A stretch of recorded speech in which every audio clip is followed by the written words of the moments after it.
Right. విశాఖలో జరుగుతున్న navy day ఉత్సవాల్లో సీఎం చంద్రబాబు మాట్లాడుతున్నారు. ఇప్పుడు లైవ్ చూద్దాం. బ్రహ్మాండమైన ప్లేస్లో ఈరోజు మనం చూస్తే ఆపరేషన్ డెమో విజయవంతమైంది.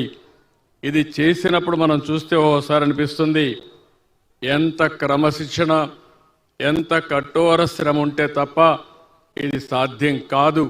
అలాంటి కఠోర శ్రమ చూపించిన ప్రతి ఒక్కరిని పేరు పేరున మనస్ఫూర్తిగా అభినందిస్తున్నానని చెప్పి కూడా నేను మీకు తెలియజేస్తున్నా. 1971 భారత్ పాకిస్తాన్ యుద్ధంలో విశాఖపట్నం సమీపంలో నేవల్ కమాండే చాలా కీలకంగా పనిచేశారు. ఆ రోజు పాకిస్తాన్ సబ్మెరైన్ గాజీని ధ్వంసం చేసింది మన విశాఖపట్నం ఈస్టర్న్ నేవల్ కమాండ్ చేశారు. అందువల్లనే ఆ రోజు యుద్ధంలో మనం విజయం సాధించాం. అది చరిత్రలో మిగిలిపోయే సంఘటన అని చెప్పి కూడా నేను మీకు తెలియజేస్తున్నా. కలకత్తా నుంచి చెన్నై వరకు విశాఖపట్నం కోస్టల్ ఏరియా ఉన్నప్పటికీ కూడా, అదే మరి చెన్నై వరకు ఉన్నప్పటికీ కూడా ఇక్కడుండే నేవల్ కమాండ్కి ఒక ప్రత్యేకత ఉంది. ఇప్పుడే ఒక మాట చెప్పారు ఉద్దులో, నేను ఆ రోజు చూశాను. 10 రోజులు ఇక్కడే ఉన్నా.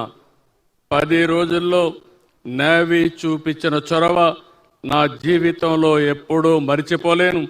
అందుకే ఈరోజు విశాఖపట్నాన్ని మనం ఒకసారి చూస్తే ఉద్దు కంటే ముందు, ఉద్దు తర్వాతని మనం కంపేర్ చేసుకునే పరిస్థితి వస్తుంది. అలాంటి ఈరోజు దేశ రక్షణకే కాదు, ఏదైనా విపత్తు వస్తే ఏ విధంగా కాపాడతారో ఇప్పుడే డెమాన్స్ట్రేషన్లో కూడా చూపించారు. ఒక వరదలు వచ్చినా, ఒక ఆపద వచ్చినా, లేకపోతే తుఫాన్ వచ్చినా అందరికంటే ముందుండేది ఈ నేవీ ముందుంటారు. బాధితులను కాపాడతారు. ముఖ్యంగా మత్స్యకారుల్ని ఈ యొక్క తుఫాన్ సమయంలో ప్రాణరక్షణ చేసే ఏకైక దళం ఈ నేవీ దళం అని చెప్పి కూడా నేను మీకు తెలియజేస్తున్నా.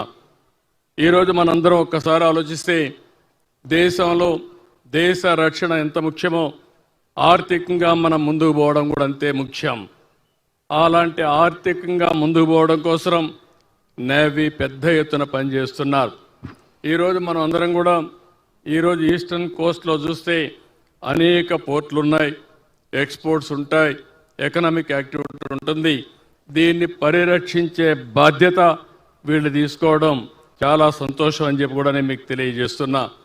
అలాంటి ఈస్టర్న్ నేవల్ మన దగ్గర ఉండడం మన అందరి అదృష్టంగా భావిస్తున్నాను. విశాఖపట్నాన్ని చూస్తున్నాను.